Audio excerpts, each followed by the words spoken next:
Just इसमें आपके बात को हम दो लेवल पे ब्रेक करेंगे। एक्चुअली जो आपने जो बोला बिल्कुल सही बात बोला।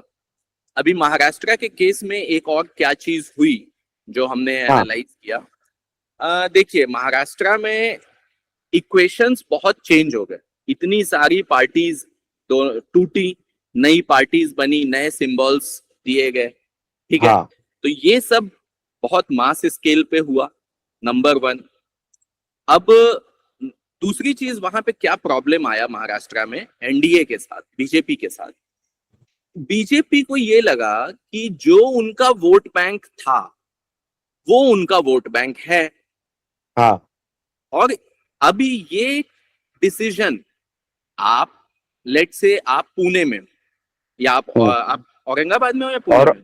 औरंगाबाद। आप औरंगाबाद, ठीक है।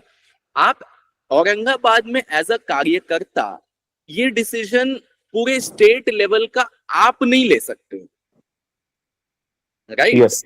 आपका तो लिमिटेड अपने औरंगाबाद में। लेट से अगर आपको कैंडिडेट बनाया जाता या आप जो जिन लोगों के साथ आप डायरेक्टली कनेक्टेड हो या अपने लोकसभा में जिनके साथ मेजरली आप कनेक्टेड हो, आप तो उनके बारे में क्लियर इंफॉर्मेशन गैदर कर सकते हो, उनका क्या मत यस। चल रहा है। ठीक है, यस। लेकिन स्टेट लेवल पे ही जब और नेशनल लेवल पे जब नेशनल लीडरशिप और स्टेट लीडरशिप इतने बड़े बड़े डिसीजंस ले रहे हैं, उसके बाद ये काम तो स्टेट लीडरशिप का है कि वो ओवरऑल इस एक्सरसाइज को स्टेट लेवल पे करे कि भाई जब ये पार्टी टूट के दो पार्ट्स में बटी तो क्या इसका इम्पैक्ट वोटर्स पे पड़ा या नहीं पड़ा।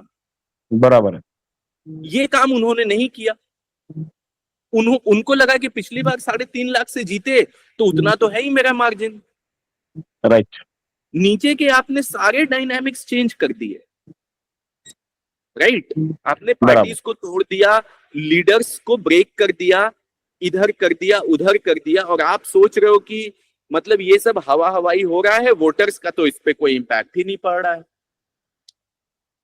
तो एक तो आपने ये सब कर दिया, उसके बाद आप जिसको मन उसको अपने साथ ले आ रहे हो, जिसके साथ मन उसके साथ आप एसोसिएशन कर ले रहे हो, और बराबर। आप इस बात का ध्यान नहीं दे रहे हो कि आपके इस एसोसिएशन का क्या वोटर्स पे भी इंपैक्ट पड़ेगा। इस पूरे प्रोसेस में मुझे जो दिखा वोटर्स आउट थे, पिक्चर से ही आउट थे। बराबर। कंफ्यूज कंफ्यूज थे वोटर, वोटर खुद कंफ्यूज हो गए। और उनको जो लगा था, उनको अपेक्षित नहीं था कि भाई ये दो पार्टियां, कि भाई एक पार्टी की बात अलग थी लेकिन तीसरी भी पार्टी उन्होंने अलायंस कर लिए, उसको भी फोड़ के अलायंस किए, तो ये लोगों को काफी सारा ये पसंद नहीं हुआ।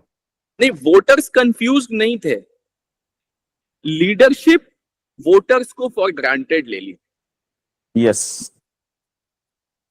वोटर्स तो क्लियर थे, क्लियर नहीं होते तो ये मैंडेट नहीं। अगर कंफ्यूज होते, देखिए कंफ्यूज्ड या अनडिसाइसिव वोटर्स जो होते हैं, मार्जिनल वोटर्स, वो हर सीट पे केवल 10% के आसपास होते हैं। ठीक है, वो बराबर। सिर्फ 10% होते हैं। जिनको पता नहीं होता है वो चुनाव के समय सोचते हैं कि इसको दें या उसको दें, लेकिन जो वोट बैंक होता है पार्टी का वो फिक्स होता है।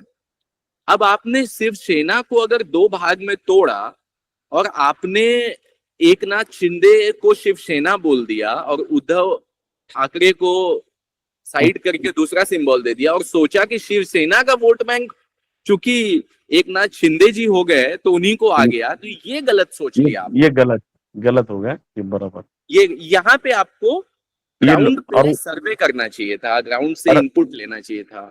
वोटर को ये पसंद नहीं था। हाँ हाँ, यस। और भावनात्मक वोट जो होता है, सेंटिमेंटल वोट, वो उधर चला गया।